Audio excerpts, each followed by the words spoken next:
आज हम भगवान शिव के एक महत्वपूर्ण उपदेश की चर्चा करेंगे।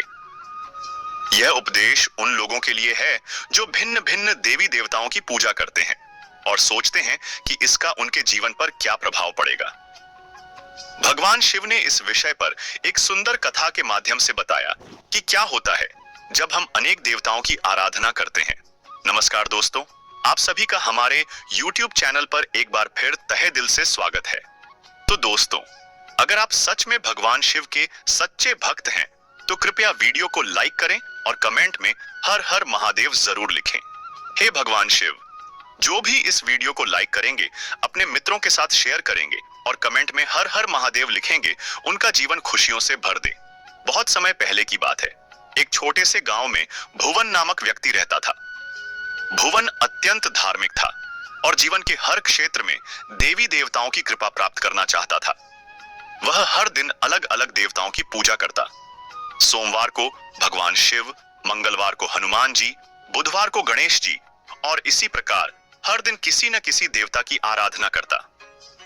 भुवन का यह मानना था कि सभी देवी देवताओं की पूजा करके वह अपने जीवन के हर क्षेत्र में सफलता और सुख प्राप्त कर सकेगा। लेकिन उसकी साधना में एक समस्या थी। वह किसी भी देवता की पूजा में पूरी निष्ठा और एकाग्रता नहीं लगा पाता था।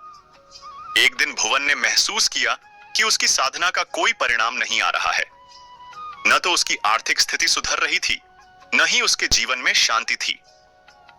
भुवन ने निराश होकर सोचा, मैं इतनी श्रद्धा से हर दिन अलग अलग देवताओं की पूजा करता हूं, फिर भी मेरा जीवन सुखी क्यों नहीं है?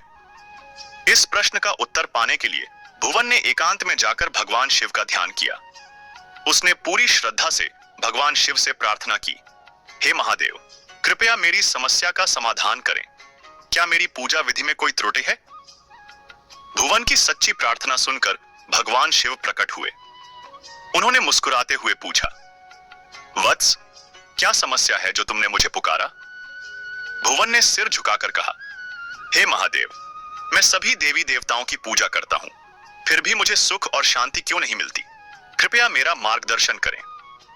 भगवान शिव ने भुवन को समझाते हुए कहा, वत्स, यह सही है कि सभी देवी देवता एक ही परमात्मा के रूप हैं, लेकिन तुमने अपनी साधना में एक बड़ी गलती की है। भुवन ने आश्चर्य से पूछा, हे महादेव, मेरी गलती क्या है? भगवान शिव ने समझाया, वत्स, जब तुम भिन्न भिन्न देवताओं की पूजा करते हो, लेकिन उनमें से किसी एक के प्रति पूरी निष्ठा और समर्पण नहीं रखते, तो तुम्हारी साधना अधूरी रह जाती है।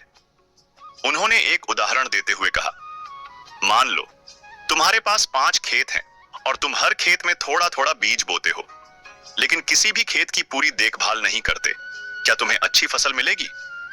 भुवन ने सिर हिलाकर कहा, नहीं महादेव, फसल अच्छी नहीं होगी। भगवान शिव बोले, यही नियम साधना पर भी लागू होता है। जब तुम किसी एक देवता को अपना आराध्य मानकर उसकी पूजा में पूर्ण निष्ठा से लीन हो जाते हो, तब तुम्हें उस देवता की कृपा प्राप्त होती है।